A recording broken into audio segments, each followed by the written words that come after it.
এখন আপনাকে আমি এমন একটি হাদিস বলবো যে হাদিস শোনার পরে আপনার জীবন পরিবর্তন হয়ে যেতে পারে, যে হাদিস শোনার পর আপনার জীবন পরিবর্তন হয়ে যাবে, যে হাদিস শোনার পর আপনি ভাবছেন যে আমি বহুদিন থেকে আমি অন্যায় কাজ করে আসছি, বহুদিন থেকে আমি পাপ করে আসছি, এত পাপ করেছে আমার জীবনে, আমার পাপ করা আমার ক্ষমা হবে না, যেই চিন্তা ভাবনা আপনি আছেন আজকে আপনার চিন্তা ভাবনা দূর হয়ে যাবে। যদি আপনি 70 বছর যদি গুনাহ করেন, পাপ করে থাকেন, আজকে এই হাদিস যদি আপনি পালন করেন, এই হাদিস যদি আপনি আমল করতে পারেন, তাহলে আপনার জীবনের যত গুনাহ রয়েছে সমস্ত গুনাহ ক্ষমা হয়ে যাবে। হাদিসটি হচ্ছে আবু হুরায়রা রাদিয়াল্লাহু তাআলা আনহু বলেন, রাসূল সাল্লাল্লাহু আলাইহি ওয়াসাল্লাম বলেছেন, মান সামা রমজানা ঈমানান ওয়া ইহতিসাবান গুফিরা লাহু মা তাকাদ্দামা মিন যামবি। কোন ব্যক্তি যদি ঈমানের সাথে ও নেকির আশায় যদি রমজানের সিয়াম পালন করে, তাহলে তার পূর্বে যত গুনাহ রয়েছে সমস্ত গুনাহকে আল্লাহ রাব্বুল আলামিন ক্ষমা করে দিবে। সামনে রমজান মাস আসছে, এই রমজান মাসে যদি আপনি 30টি রোজা আল্লাহকে সন্তুষ্ট করার জন্য যদি আপনি রাখেন, তাহলে আপনার জীবনে যত গুনাহ করেছেন, 70 বছর আপনার বয়স হয়ে গেছে, 70 বছর আপনি পাপ করেছেন, পাপ করে করে আপনি একদম উহুদ পাহাড় করে দিয়েছেন, পাপ করে করে আপনি একদম সারা জমিন আসমান পরিপূর্ণ করে দিয়েছেন। আল্লাহ রাব্বুল বলছেন, কোন ব্যক্তি যদি এই রমজানের 30টি সিয়াম পালন করে, তাহলে তার পূর্বের যত গুনাহ আছে সমস্ত গুনাহকে আল্লাহ বলে আমাদেরকে ঈমান গ্রহণ করতে হবে। একজন হিন্দুকে যদি আপনি প্রশ্ন করেন, জিজ্ঞাসা করেন যে ভাইজান আপনি কয়জন ঈশ্বরকে বিশ্বাস করেন, তখন সে বলবে 300 জন, আবার কেউ বলবে 33 কোটি। আর আপনি যদি কোনো শিক্ষিত হিন্দুকে জিজ্ঞাসা করেন, বলেন ভাইজান আপনি কয়জন ঈশ্বরকে বিশ্বাস করেন, তখন সে বলবে একজন হিন্দু উচিত একজন ঈশ্বরকে বিশ্বাস করা।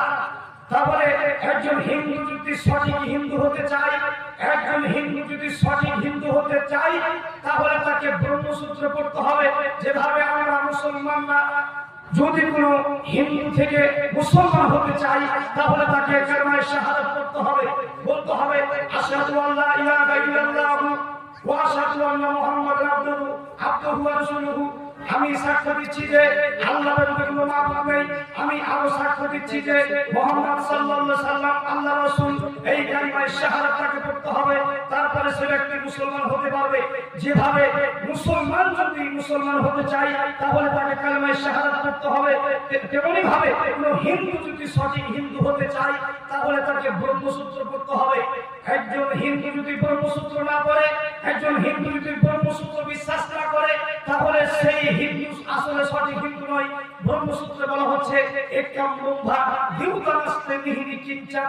একাম ব্রহ্মা মানে হচ্ছে ব্রহ্ম হচ্ছে একজন, দ্বিউতানাস্তে মানে দ্বিতীয় নেই, নিহিনি কিঞ্চন মানে একটুও নেই।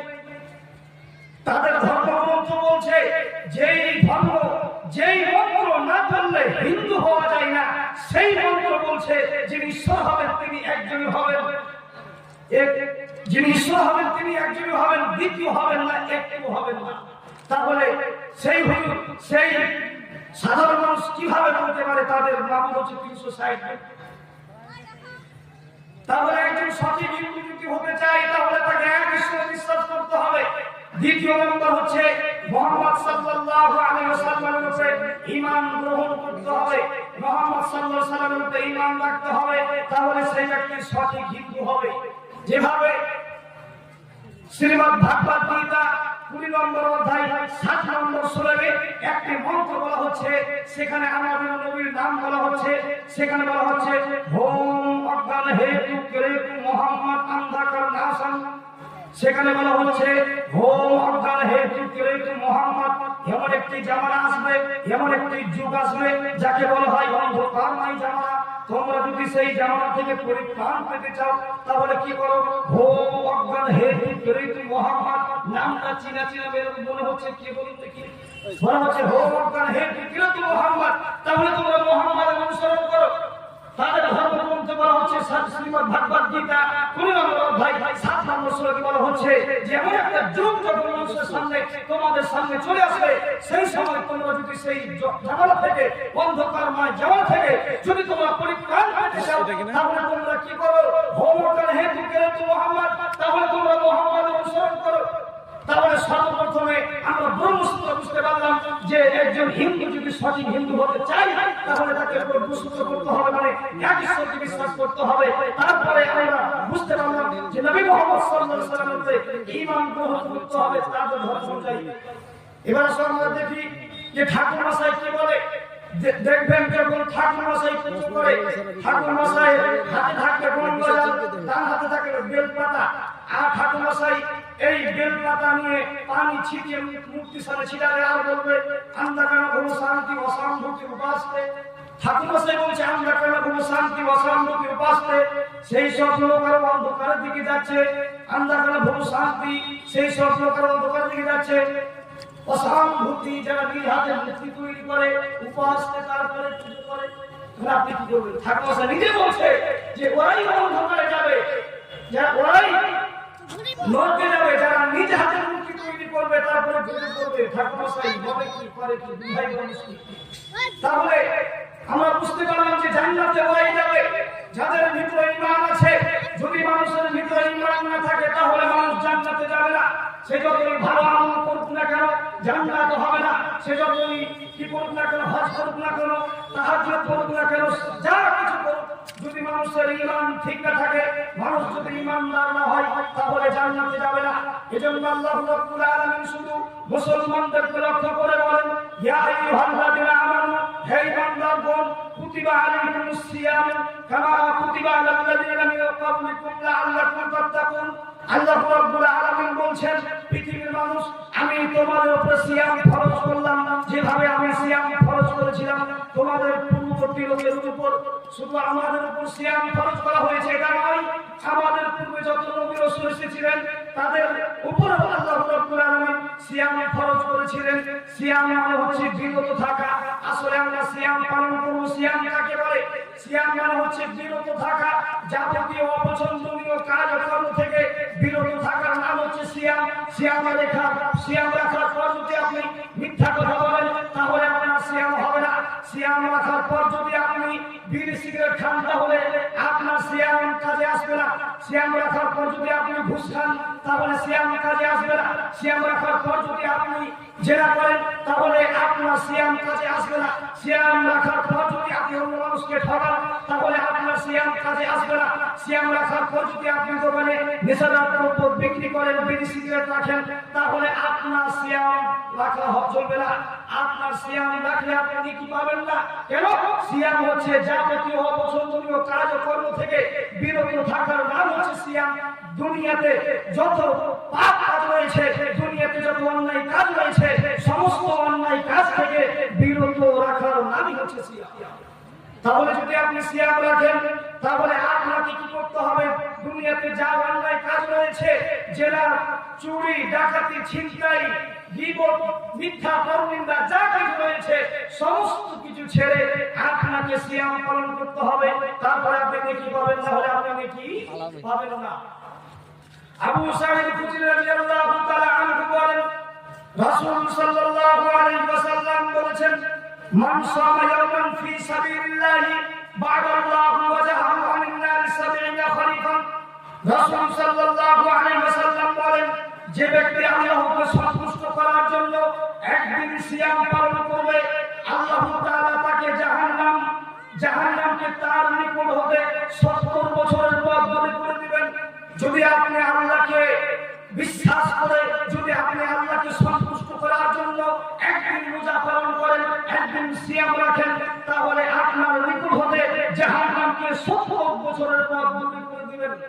উবাই ইবনে আমির রাদিয়াল্লাহু তাআলা আনহু বলেন রাসূল সাল্লাল্লাহু আলাইহি ওয়াসাল্লাম বলেছেন যে ব্যক্তি আল্লাহকে সন্তুষ্ট করার জন্য একদিন সিয়াম পালন করবে আল্লাহ রাব্বুল আলামিন তার নিকট হতে জাহান্নামকে 100 বছরের পথ দূরে করে দিবেন। সিয়াম পালন করে আপনি জান্নাতে, সিয়াম পালন করে আপনি নেকি পাবেন না। সিয়াম পালন করলে আপনি জাহান্নাম থেকে পরিত্রাণ পাবেন, সিয়াম পালন করলে আপনি জাহান্নাম থেকে রক্ষা পাবেন।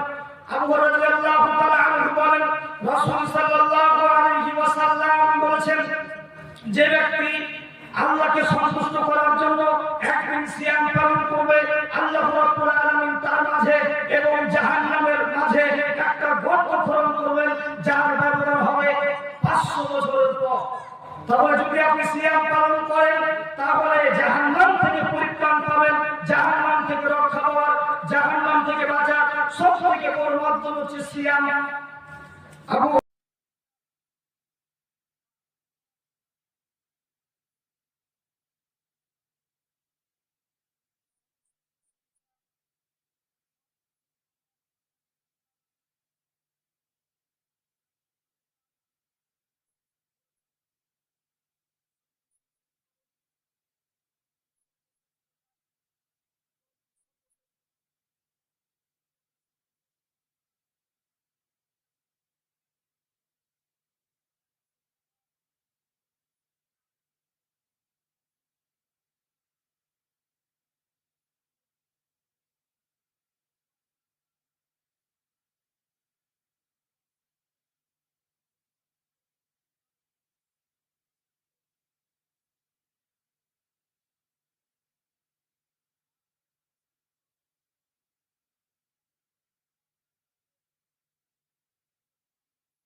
যদি আমরা জান্নাতবাসী হতে চাই, যদি আমরা জান্নাতে যেতে চাই, তাহলে